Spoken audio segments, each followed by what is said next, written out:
Assalamualaikum warahmatullahi wabarakatuh. Kami dari kelompok 1, kelas 11 IPA 3, akan mempresentasikan hasil diskusi kelompok kami mengenai kebijakan pemerintah kolonial masa Herman Willem Daendels. Namun sebelumnya, kami akan memperkenalkan diri kami terlebih dahulu. Dimulai dari saya, perkenalkan nama saya Putri Amanda Agustin. Nama saya Sania Agustina. Perkenalkan, saya Ridaul Aulia. Nama saya Zidan Muda Prayoga.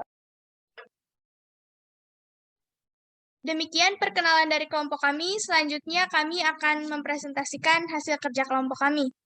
Yang pertama yaitu biografi Herman Willem Daendels yang akan dijelaskan oleh Sania. Kepada Sania dipersilakan.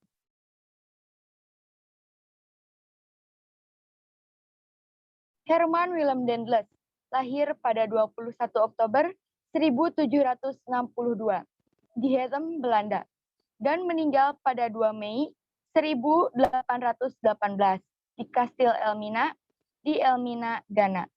Dikarenakan mengidap penyakit malaria, ia mempunyai istri yang bernama Aleida van Vleerden. Pendidikan terakhir Daendels yaitu Universitas Harderwijk. Daendels juga pernah menulis beberapa buku.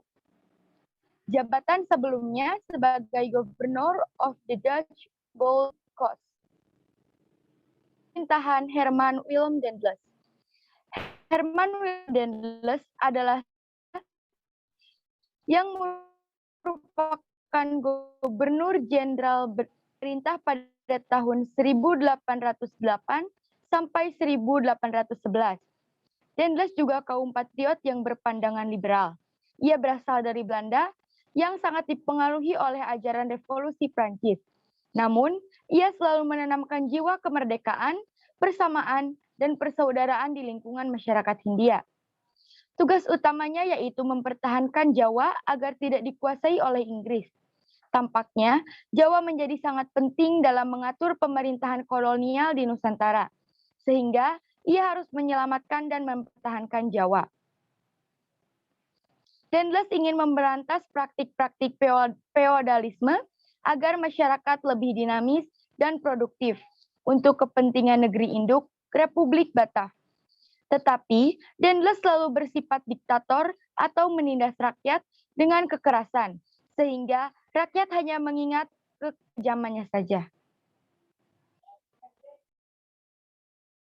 Selanjutnya yaitu bidang pertahanan dan keamanan akan dijelaskan oleh Ridaul. Kepada Ridaul dipersilakan.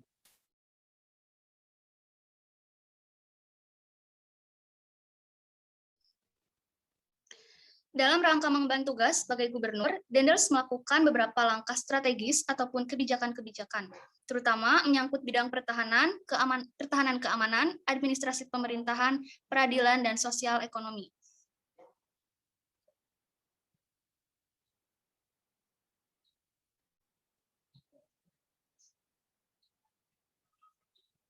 Pertama, pada bidang pertahanan dan keamanan. Bidang pertahanan dan keamanan merupakan prioritas utama pemerintahan Daendels selama di Indonesia. Kebijakan-kebijakan ini bertujuan untuk mempertahankan Jawa dari serangan Inggris. Kebijakan-kebijakan Daendels dalam mempertahankan Jawa dari serangan Inggris antara lain, yang pertama, membangun benteng-benteng pertahanan baru di sekitar pesisir Pulau Jawa khususnya, dan yang kedua, membangun pangkalan angkatan laut di Anyer dan Ujung Kulon. Namun, pangkalan Ujung Kulon dikatakan tidak berhasil. Dan yang ketiga, meningkatkan jumlah tentara. Daendels menambah jumlah tentara dari orang-orang pribumi, yakni dari 4.000 orang menjadi 18.000 orang. Dan yang terakhir, membangun jalan dari Anyer sampai Panarukan, yaitu untuk mempermudah mobilisasi pasukan dan logistik perang. Jalan ini dibangun kurang lebih sekitar 1.100 km, yang sering juga disebut sebagai Jalan Daendels. Kebijakan yang terakhir yaitu membangun pabrik senjata di Surabaya dan di Semarang. Dalam proses pembangunan di bidang ini, Daendels telah berubah menjadi kejam, mengerahkan seluruh rakyat untuk kerja rodi. Dan kerja rodi ini rakyat menjadi jatuh miskin dan menderita, apalagi saat pembangunan di ujung kulon, karena lokasinya yang sulit dicapai dan banyaknya sarang nyamuk malaria yang menyebabkan rakyat banyak yang meninggal. Yang selanjutnya yaitu bidang politik dan pemerintahan serta bidang peradilan akan dijelaskan oleh saya sendiri. Yang kedua yaitu bidang politik dan pemerintahan. Dendels melakukan perubahan mendasar dan menyeluruh pada bidang politik dan pemerintahan. Pada awal pemerintahan, Dendels melakukan reorganisasi sistem pemerintahan dan birokrasi di Jawa. Ia menerapkan sentralisasi kekuasaan dan menjadikan Batavia sebagai pusat kekuasaan. Dalam bidang pertahanan, Dendels banyak ikut campur tangan. Ia memperkuat kedudukannya di Jawa dengan berhasil mempengaruhi Mangkunegara II, sehingga Dendels semakin congkak dan berani.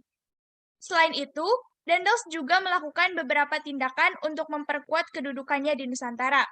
Antara lain yaitu seperti membatasi kekuasaan raja-raja di Nusantara atau kerajaan-kerajaan tradisional terhadap aspek-aspek kehidupan masyarakat. Dendels juga memerintah secara sentralistik yang kuat dengan membagi Pulau Jawa menjadi 23 wilayah besar, atau wilayah yang memiliki otoritas atau prefektur masing-masing 3 prefektur yang disepakati oleh seorang prefek yang langsung bertanggung jawab kepada gubernur jenderal.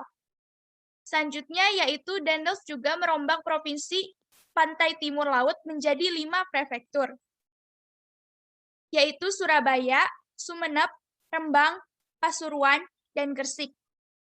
Yang selanjutnya, Dendels juga mengubah kedudukan bupati menjadi pegawai pemerintah atau kolonial yang digaji, meskipun para bupati masih memiliki hak feodal tertentu.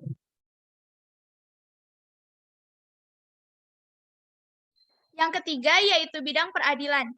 Dendels melakukan perbaikan di bidang peradilan dan berusaha memberantas berbagai penyelewengan, seperti dengan membentuk 3 jenis peradilan, yaitu peradilan untuk orang Eropa, peradilan untuk orang Timur Asing, dan juga peradilan untuk orang pribumi. Peradilan untuk orang pribumi dibentuk di setiap prefektur seperti di Batavia, Surabaya, dan juga Semarang.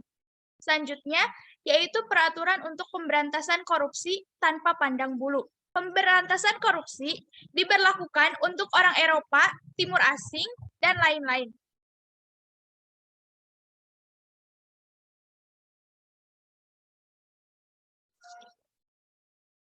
Selanjutnya yaitu bidang sosial ekonomi yang akan dijelaskan oleh Jidan.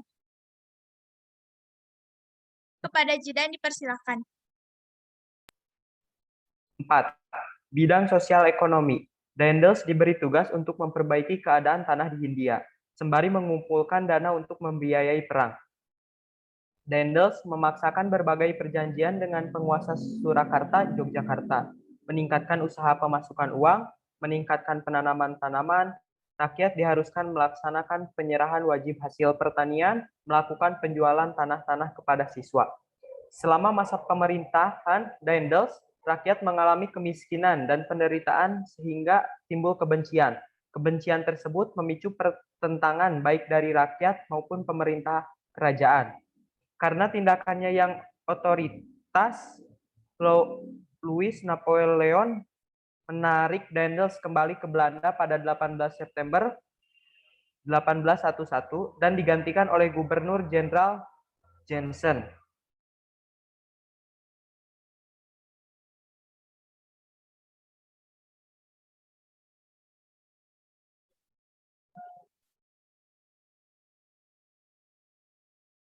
Sekian presentasi dari kelompok kami. Mohon maaf bila terdapat banyak kesalahan. Wassalamualaikum warahmatullahi wabarakatuh.